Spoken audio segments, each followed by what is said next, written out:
and have this sort of nervous shakiness to the camera.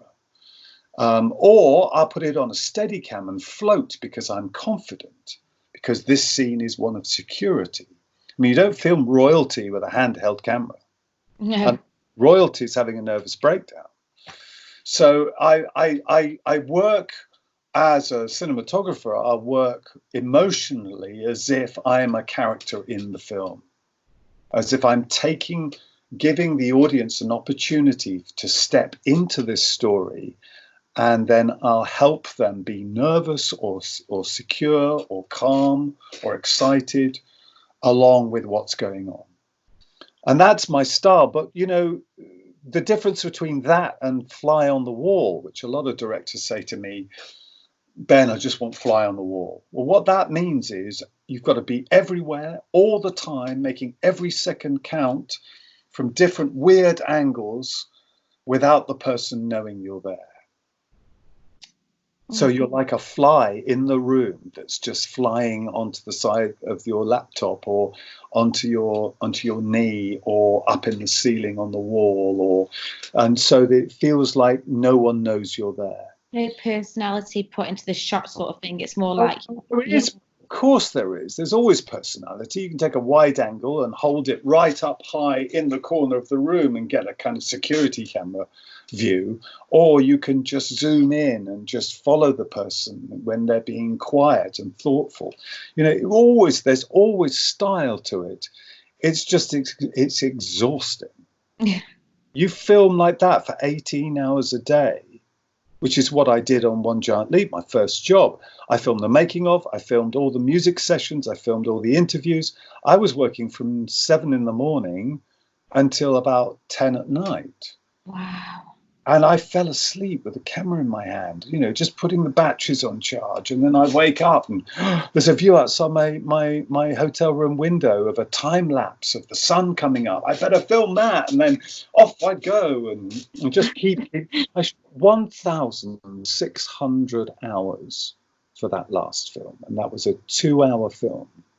Wow. So documentary. Wow. It took 3 years to edit.